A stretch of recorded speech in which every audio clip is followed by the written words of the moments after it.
नमस्कार, स्वागत है आप सभी का। आप देख रहे हैं केएस न्यूज इंडिया। आइए नजर डालते हैं आज की खबरों पर। सोमवार को भी जनपद में जारी रहा कोरोना का कोहराम। 61 नए लोगों के संक्रमित होने के साथ ही कुल संक्रमितों का आंकड़ा पहुंचा 681 पर। सोमवार को राष्ट्रीय लोकदल कार्यकर्ताओं ने अपनी विभिन्न मांगों को लेकर कचहरी परिसर में किया जोरदार धरना प्रदर्शन। सोमवार को जनपद की नोडल अधिकारी ने कोरोना संक्रमण में संचारी रोग नियंत्रण हेतु जनपद में किए जा रहे इंतजामों को लेकर किया जिले का निरीक्षण। सोमवार को जनपद के अधिवक्ताओं ने पाक की कायराना हरकतों पर रोष जताते हुए पाक का झंडा जलाकर जताया अपना विरोध। सोमवार को मुजफ्फरनगर में दर्जनों लोगों ने अन्य संगठनों को छोड़कर किया क्रांति सेना की प्राथमिक सदस्यता को ग्रहण।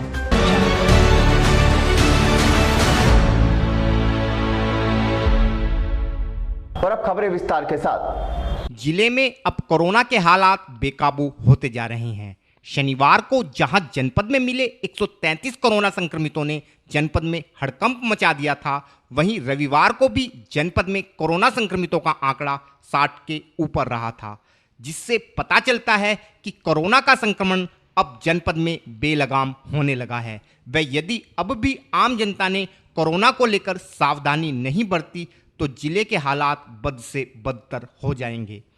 सोमवार को भी जनपद में कोरोना संक्रमण का हाल अन्य दिनों जैसा ही रहा तथा सोमवार को भी जनपद के 61 लोग कोरोना का शिकार बन गए हैं। सोमवार को जनपद के स्वास्थ्य विभाग को कुल 7 कोरोना सैंपलों के परिणाम प्राप्त हुए, जिनमें 2 लोगों में कोरोना संक्रमण की पुष्टि हुई। इसके साथ साथ 5 लोग मेरठ से तथा 6 लोग प्राइवेट लैब से प्राप्त परिणाम में कोरोना पॉजिटिव दर्शाए गए हैं। इसके अलावा जनपद के 48 लोगों में रैपिड किट के माध्यम से किए गए टेस्ट में कोरोना संक्रमण की पुष्टि हुई है। इस प्रकार जनपद के जिन 61 लोगों में कोरोना संक्रमण की पुष्टि हुई है, उनमें खादर तिराहे से 1, गांधीनगर 3, नरा 1, अमित विहार 1, शुक्रताल 2, चितौड़ा 1, नया गांव मुझेड़ा 1, रतनपुरी 1, मंसूरपुर मील 2, पुराना क्षेत्र में बिटावदा 6, बड़कटा रोड 1, केनरा बैंक वाली गली 1, चोकड़ा 2, काकड़ा 3, दक्षिणी civil line 1, railway road 1, Kambalwala Bagh 1, Subhash Nagar 1, Mika विहार 2, नई मंडी 2, सिविल लाइन 3, आबकारी मोहल्ला 1, A to Z colony 1, Ramlila Tilla 1, Hanuman Chowk 1, Khalapar 1, Jansath road 2, Rampuri 2, Mahavir Chowk 1, Ganga Vihar 1, Patel Nagar 2, Basant Vihar 1, Kambalwala Bagh 1, Bachan Singh colony 1, Dwarkapuri 1, नया बांस 1, गांधी कॉलोनी 3, आनंदपुरी 1, प्रेमपुरी 1 तथा श्रीराम गर्ल्स हॉस्टल से एक व्यक्ति कोरोना संक्रमित पाया गया है। इसके साथ ही सोमवार को जनपद के 27 लोग कोरोना संक्रमण से मुक्त हो गए हैं। इस प्रकार जनपद में अब कुल संक्रमितों की संख्या 681 है।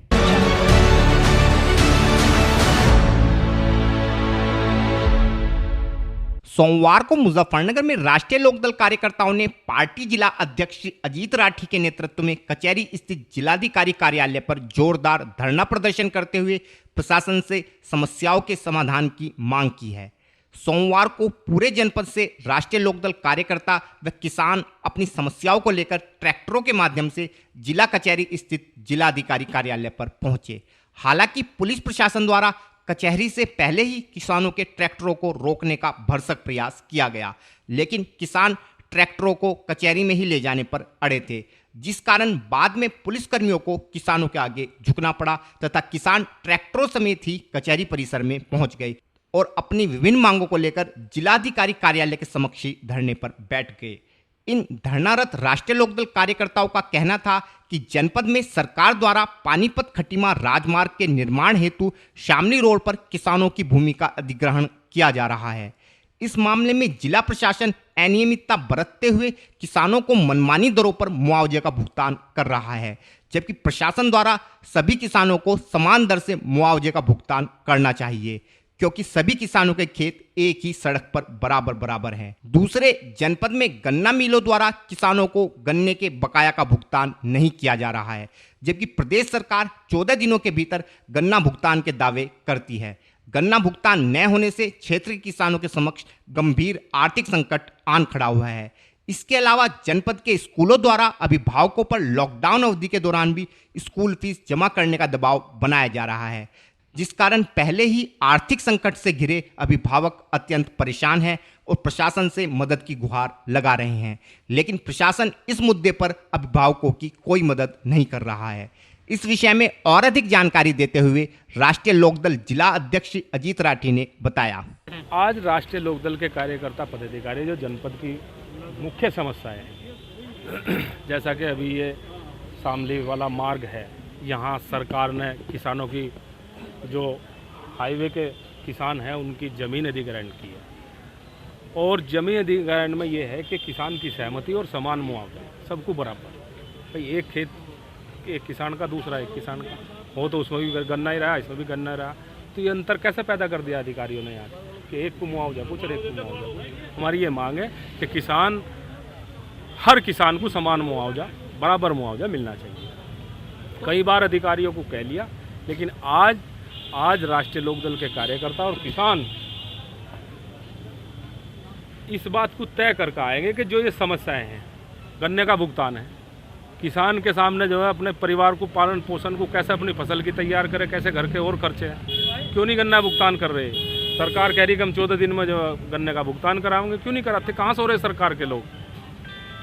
दूसरा ये कि बच्चों की फीस माफ़ी, 3 महीने जब लॉकडाउन में कॉलेज बंद है, अब तक कॉलेज बंद है, तो फीस का कौन सा औचित्य बैठ रहा है।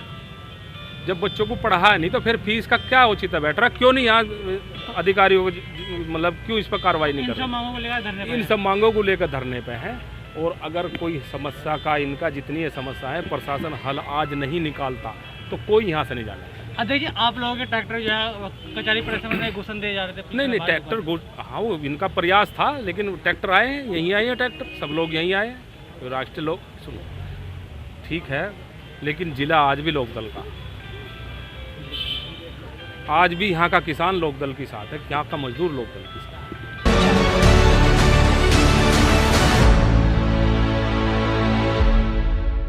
सोमवार को मुजफ्फरनगर में जनपद की नोडल अधिकारी तथा गाजियाबाद विकास प्राधिकरण की उपाध्यक्ष कंचन वर्मा द्वारा जनपद में कोरोना महामारी के साथ साथ अन्य मौसम जनित संचारी रोगों की रोकथाम हेतु जिला प्रशासन द्वारा किए जा रहे इंतजामों का जायजा लेने हेतु जिले का दौरा किया। इस दौरान नोडल अधिकारी द्वारा जिला कचहरी में बने कोविड कंट्रोल रूम का निरीक्षण करने के साथ साथ कचहरी स्थित सभागार में प्रशासनिक अधिकारियों के साथ समीक्षा बैठक का भी आयोजन किया गया। बैठक के दौरान प्रशासनिक अधिकारियों ने नोडल अधिकारी को जानकारी दी कि जनपद के सभी गांवों में नियमित तौर पर फॉगिंग के साथ साथ सैनिटाइजेशन का कार्य भी कराया जा रहा है, ताकि जनपद में संचारी रोगों के साथ साथ कोरोना संक्रमण पर भी नियंत्रण किया जा सके। इसके अलावा गांवों में पेयजल व्यवस्था को दुरुस्त करने हेतु हैंडपंपों को सही कराने के साथ साथ रिबोर भी कराया जा रहा है। बैठक के दौरान नोडल अधिकारी ने निर्देश दिए कि जनपद में कोरोना की चेन को हर हालत में तोड़ना है। इसके अलावा गांवों में सफाई कर्मियों की नियमित तैनाती करते हुए जल भराव की समस्या का समाधान कराया जाए। अपने निरीक्षण के विषय में और अधिक जानकारी देते हुए नोडल अधिकारी कंचन वर्मा ने बताया। ये कोविड की क्या व्यवस्था जिले स्तर पे हुई है उसको रिव्यू करने के लिए शासन ने हर जिले में नोडल अधिकारी नामित किए हैं, जो माह में एक बार जाके वहाँ की व्यवस्था का मुआयना करना प्लस कुछ सजेशंस हों, क्योंकि हम लोग भी अपने अपने ज़िलों में देख रहे हैं तो क्या और बेहतर हो सकता है उसके लिए भेजा गया है। तो आज यहाँ का रिव्यू किया है, जो नई गाइडलाइंस आई हैं आइसोलेशन को लेके और जो घर पे जो जिनको कोविड हो चुका है, जो घर पे अपना स्वयं आइसोलेशन में रह के इलाज कर सकते हैं, उसके बारे में नई फैसिलिटीज़ जो केसेस बढ़ रहे हैं पूरे देश में उसके मद्देनज़र जो आगे फैसिलिटीज़ अन्य हॉस्पिटल्स में, जैसे यहाँ सिर्फ एक मेडिकल कॉलेज का था पहले, तो अभी कई 3 सेंटर्स और खोले गए हैं अलग अलग जगह पे, ताकि L1 फैसिलिटीज़ वहाँ पे और अगर मरीज आते हैं तो वहाँ पे शिफ्ट किए जा सकें और आपका मेडिकल कॉलेज L2 की तरह प्रॉपरली यूज़ हो पाए। और बाकी इस संचारी रोगों की क्या व्यवस्था की गई है ग्राम पंचायत लेवल पे, चाहे वार्डों पे, शहरों में, उसका भी रिव्यू किया। उसके बजट का क्या आया है, किस अभी जो बारिश के समय जो बीमारियां फैल सकती हैं उसका रोकथाम के लिए क्या व्यवस्था की जा रही है। तो कुछ सजेशंस दिए, अदरवाइज सेटिस्फैक्ट्री यहाँ पे काम चल रहा है। मैडम मुजफ्फरनगर मेडिकल स्कूल से कई बार वीडियो वायरल हो चुके हैं कि यहाँ पे साफ सफाई नहीं कुछ नहीं है। आप हाँ, तो मैंने अभी यहाँ पे इसका जैसे देखा आपका कंट्रोल रूम, वहाँ पे भी जब आता है शिकायत उसको तुरंत निस्तारित करके और उसको फीडबैक भी ले रहे हैं मरीजों से कि ठीक है नहीं है। तो यहाँ पे जैसे आप देखिएगा इधर कंट्रोल रूम में रोज़ हर पेशेंट से बात की जा रही है और जो भी कंप्लेंट आता है, जो उसको इश्यू होते हैं वो रिजॉल्व किए जा रहे हैं।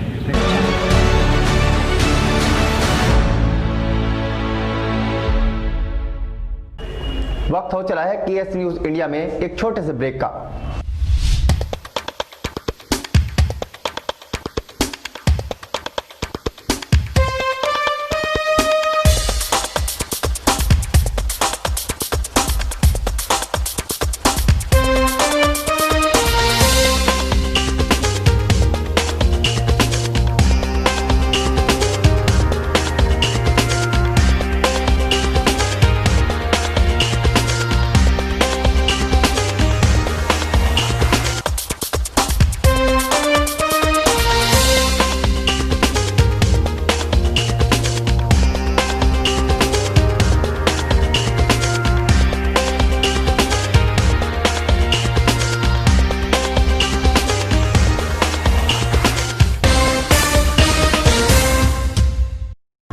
ब्रेक के बाद आप सभी का स्वागत है।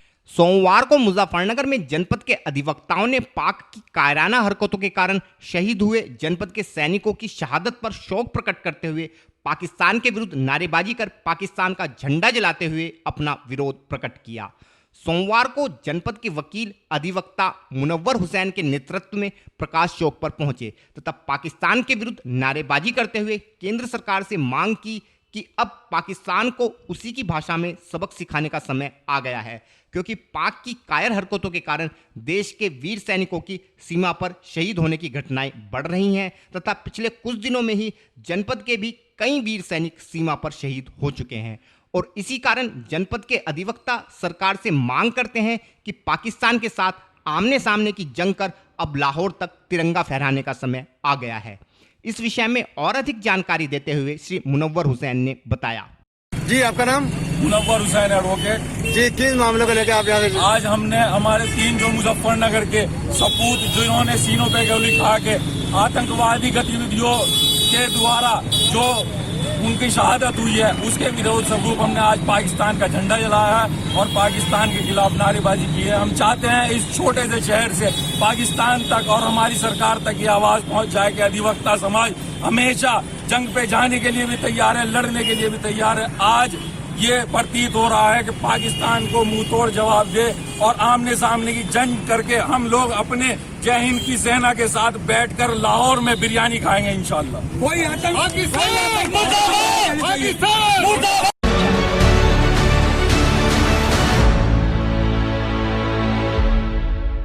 सोमवार को मुजफ्फरनगर में हिंदू संगठन क्रांति सेना के प्रकाश चौक स्थित कार्यालय पर एक बैठक का आयोजन किया गया।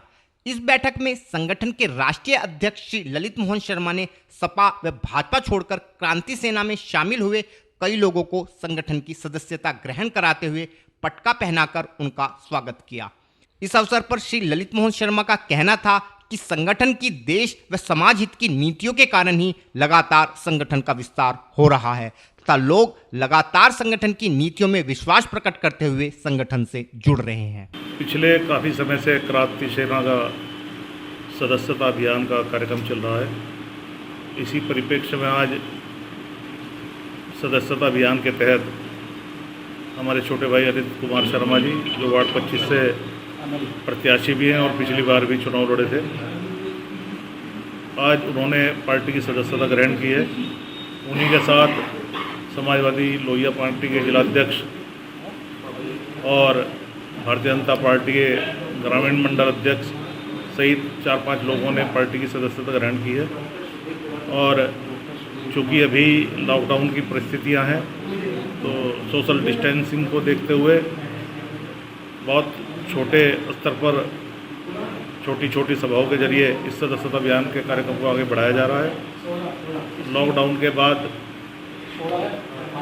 पार्टी बड़ा स्तर पर सदस्यता अभियान का शुभारंभ करेगी और मुझे उम्मीद है कि आने वाले कुछ ही महीनों में संगठन अपनी पूरी ताकत के साथ जनपद में उपस्थिति दर्ज करेगा और उसको इस सदस्यता अभियान के तहत और जो जन समस्याओं को उठाने का जो एक उसका तरीका है उसको काफ़ी सफलता मिल रही है और कई जनपदों में क्रांति सेना का गठन हो चुका है और विधिवत तरीके से कार्यक्रम पार्टी के चलाए जा रहे हैं। आज के बुलेटिन में इतना ही। कल फिर होंगे हाजिर कुछ नई और ताज़ा खबरों के साथ। देखते रहिए केएस न्यूज़ इंडिया।